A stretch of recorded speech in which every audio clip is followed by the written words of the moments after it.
The last time Kevin Feige let Natasha down, it actually meant something.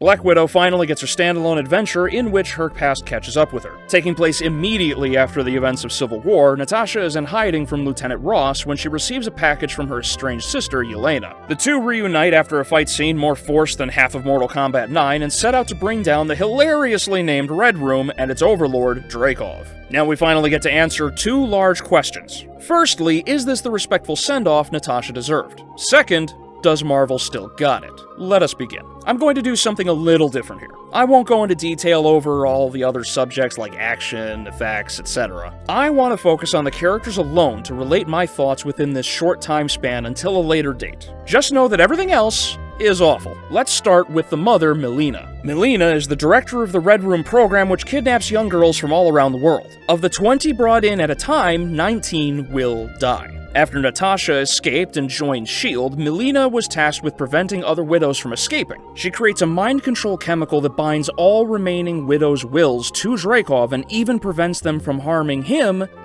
if they smell him. So I assume he just rips ass in a jar and they have to smell it as part of their training. Not only must they endure that, but Dreykov can command them to kill themselves with the press of a button. This includes her daughter, Yelena. Melina performed all of these atrocities of her own free will. Melina is slime, but we're supposed to root for her because she chose to do something now? I love a good path to redemption, but this is like Jason Voorhees finding God. Next, we have Yelena, a widow forced into the program like so many before her. Her family was fake and comprised of two of Dreykov's agents, Melina and Alexi, and another orphan, Natasha. Her memories are fleeting, and the few she clings to are told to be unimportant even by her older sister. This, of course, causes her to break down. Other times, Yelena mocks Natasha openly in public, ignoring the fact that Natasha is now an international criminal on the run. This shows that she is reckless and has fourth-wall knowledge of Natasha. Yelena also sent Natasha the vials of splooge that frees the widows from their chemical bondage, even though Natasha is, as we stated, a fugitive with no more current ties to the Avengers. This shows Yelena, despite all the connections and knowledge she has of the world, somehow knew nothing of Natasha's circumstances? This does not make Yelena deep and complex. Rather, it shows she is an inconsistent moron like her father, Alexi. Alexi is Russia's discarded super soldier. He's another super soldier that couldn't possibly be replicated after the process was lost in Captain America: The First Avenger. He's shown to possibly be stronger than Cap and built a mythology around himself of having fought and defeated Cap despite this never taking place. This delusion, combined with his blind obedience to Dreykov, sees his two children thrust into the Red Room knowing full well they could die, all for his pride. Later, he praises how many people Natasha and Yelena have killed since becoming widows, but never considers an apology. This shows his ignorance. Any attempts Alexi does make at showing he cares are brushed off and treated as jokes by those around him because he must always be the punchline. The best moment in the film in which he connects with Yelena wasn't even the writer's idea, but rather Alexi's actor's idea. This level of incompetence on the writer's end is why none of these characters are handled well. Worst of all, Natasha, the Black Widow we've come to know and love, has been utterly annihilated. She no longer controls the room with tactics to lure out information. The character who is known to have multiple backup plans and safe rooms in case shit hits the fan now walks around in public despite her international fame. She isn't paranoid when her generator goes out despite being hunted.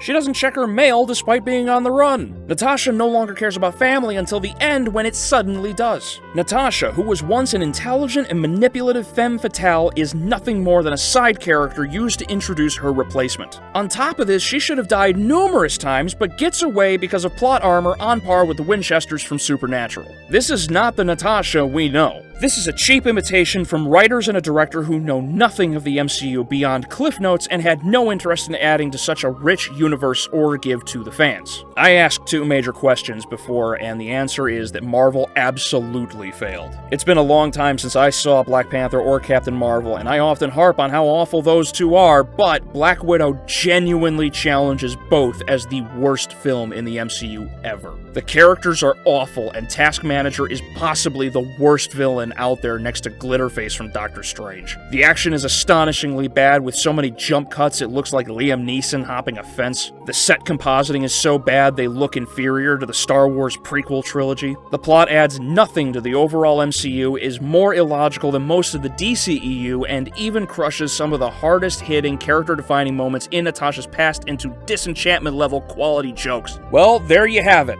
The film introduction of the Marvel Cinematic Universe's Phase 4 is atrociously bad, and I can only estimate on Marvel's recent films that Shang-Chi is also going to be an abysmal waste of time. I hope you're disconnected, because this is going to be rough. Now, thanks for watching. Please like, share, and if you want to see more movie reviews, subscribe and check out my review of F9 and The Forever Purge here, and I'll see you in the next video.